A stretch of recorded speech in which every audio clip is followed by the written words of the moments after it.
Thank you very much, ladies and gentlemen, and many thanks to you, Schengen, for your leadership and also for arranging this wonderful event and for the warm welcome. Obviously, I would like to thank the government of India, first of all, for hosting this important conference, and also to IFPRI for taking on this monumental task of arranging the event that is happening right now, and for all the amazing participants. I've heard that it's over 1,100 people. I'm very, very honored to share the podium with Dr. Montek Singh Ahluwalia, who is one of the people who has really advanced the theme of agriculture and agricultural productivity. And he's a key participant in this country's national policies and in the international development community. And I certainly look forward to hearing his insights on this important topic. So my remarks today, as Schengen said, will come from two vantage points. First, as chair of the Fund Council for the Consultative Group for International Agriculture, and second, as vice president for sustainable development in the World Bank, which also covers agriculture. So wearing these two hats may be especially appropriate for this evening, because agriculture and agricultural research are fundamental to addressing the problems of nutrition and health. And we see a number of linkages, and I'll try to elaborate some of these tonight. I realize that this conference was planned many months ago, but I did say to Schengen shortly before that the timing now is most appropriate.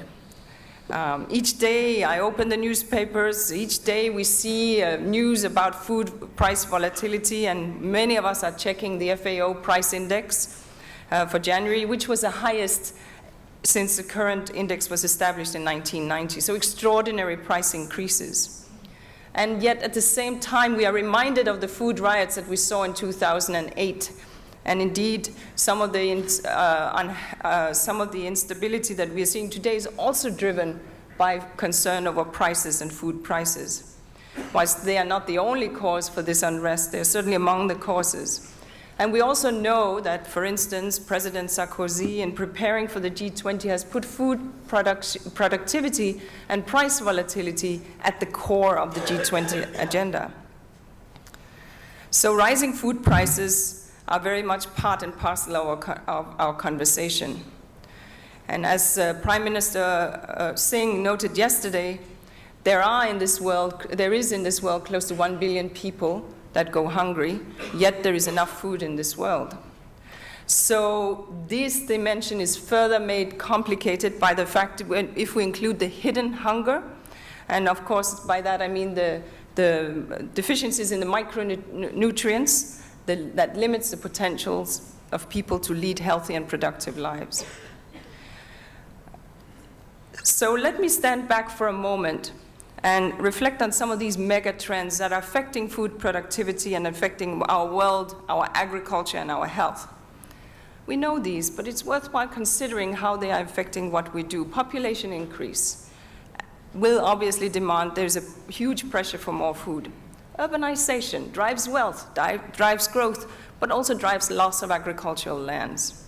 Rising energy costs will lead and increase food production costs. Climate change will affect productivity and yields. Water availability will make water-efficient agriculture more important and a central focus for tomorrow. Natural and climatic disasters are forcing a new and renewed awareness of risk and planning and resilience. And rapid species extinction is putting a greater risk to balance of our ecosystems. Land degradation is shrinking lands, and changing diets is putting greater pressure on the land and the water and agricultural inputs. And at the same time, we're seeing this widening gap between the agricultural haves and the have-nots. The oxymoron of the centrality of the marginal global smallholders is something that we need to hold and to be aware of. But it's not a hopeless situation by any means. The solutions are clear and apparent. The world can feed itself, and it can become healthier as a consequence. The question is how we deal with this and how we address it. And as we have heard in this conference, with 50% increase in population by 2050, we have no choice. But a clear focus of what we are going to do has to be on the poor. Since 75% of the world's poor live in rural areas, and since most of them are farmers, that's where we need to focus.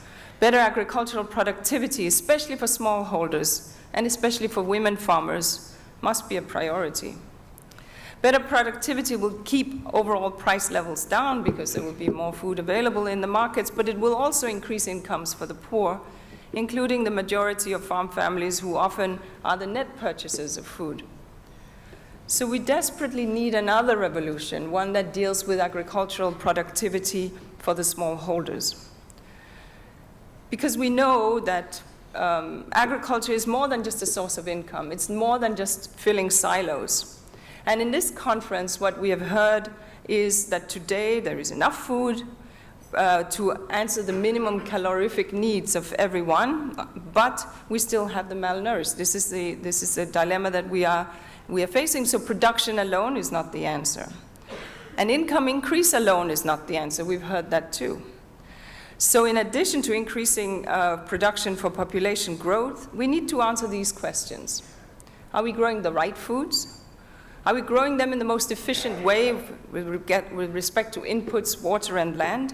Are we growing them in the most sustainable way? And what foods are consumers actually eating in terms of quality and quantity, nutrition and food safety? These are the questions we need to pose. And in this context, let me offer 4 points for further reflection that sort of reflects back to some of these mega trends that I mentioned.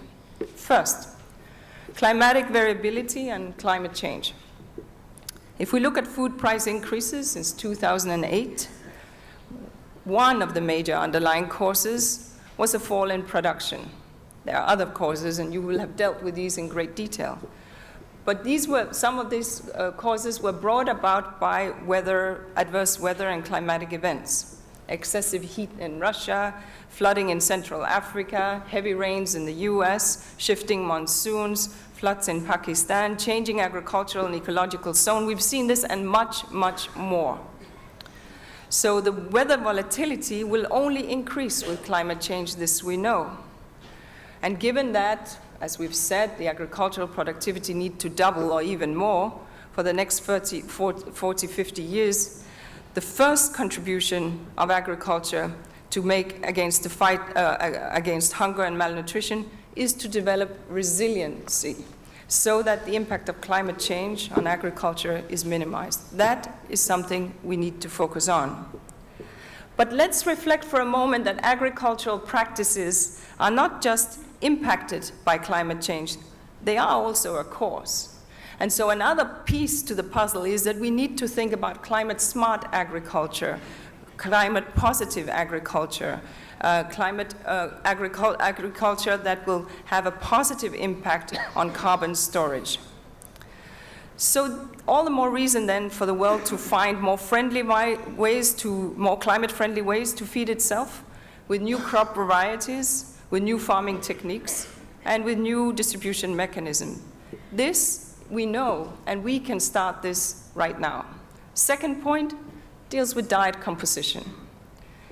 Now, our global focus is on cereals today, that we know, and we know that today the cereal production on paper provide enough calories for everyone, and I've spoken about hidden hunger, vitamin A, zinc, and iron. Now, the impact of these deficiencies, as you will have heard in this conference, is staggering.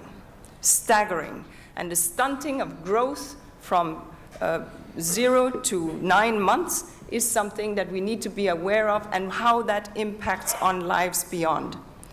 So there is an answer, and one of these answers is clearly biofortified foods that can provide nutrition where previously there were none. So we need to increase this adoption by farmers. Diversified farming system as well, producing cereals, vegetables, fruits, etc., so that these are available in the markets are needed too to ensure that a balanced diet is available. And many of you will have seen the recent UK scientist report, the Foresight report on food and farming futures commissioned by the UK government. It came out 2 weeks ago, which called to incentivize agriculture to address malnutrition. So really to look at those responses to deal with productivity as well as malnutrition. The third point I want to raise deals with, on the one hand, the agricultural haves, and on the other, the agricultural have-nots, and the centrality of the so-called marginal farmer. There are 450 million farmers worldwide who are disproportionately women, who are eking out a living on less than 2 hectares of land. 450 million. Many of these farmers have largely been bypassed by mechanization, by agricultural input, by agricultural revolutions, and yet we know that they are key to the future of agriculture. And empowering women, therefore, is especially important. This is what we need to deal with. We need to focus on small farmers with efficient and diversified agriculture. That will be a win-win strategies. India's own Operation Flood is actually a famous example of those interlinkages, and the audience here would be very well aware of that initiative. And finally, the fourth point I would mention, and it's obvious, healthy farmers are more productive. Agriculture has important linkages to human health beyond nutrition, and better farming is both a cause and effect of better health. Healthy farmers are more productive, and productive farmers are more healthy. It's obvious. Healthy farmers are also better able to withstand zoonotic diseases, diseases caused by animal, or the interlinkage between animal diseases and human diseases. And that's another obvious area where agriculture and human health are linked. And of course, reducing pesticides also improves overall health of farmers and consumers. And finally, of course, the importance of post-harvest handling for food safety becomes equally important. So these 4 points are areas that we need to address. But before closing, let me just touch briefly on how we at CGIAR and the World Bank are gearing up to work together with many, many partners to respond to these challenges. Many of you will know that the CGIAR has been going through major stages of reform. The aim here was to better engage national agricultural research and other partners to determine the primary focus on agricultural research and making clearer the line of sight from research to the farmer's field. Now, India, together with China, which together with China represents Asia in the CGIAR Fund Council, it's 22 members, is actively engaged in this debate.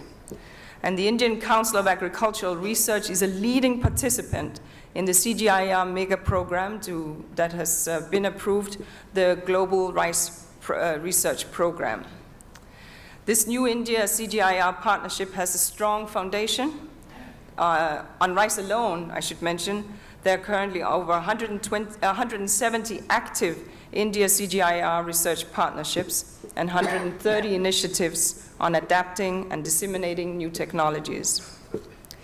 This $600 million program, the Global Rice Research Program, is a 5-year program that will work on increasing rice productivity and resistance to floods and droughts in a climate-changing world. This was approved in the Fund Council held in October. Now, another program that agricultural programs are under preparation with the support of many people in this room, and we're obviously very much looking forward to receiving them in the Fund Council. We know that, one of these is Harvest Plus, which is an aggressive effort to release biofortified varieties of all target crops by 2013. Some of these have already been released in Uganda and Mozambique, and this has led to between 75 to 100% uptake in vitamin A among children and women in those areas. It's remarkable what that has done. And this year, pearl millet, biofortified with iron, which has been developed in partnership with ICRISAT, is expected to be released. So malnutrition is one of the key strategic issues, not just for the World Bank, but for the global community that is present here.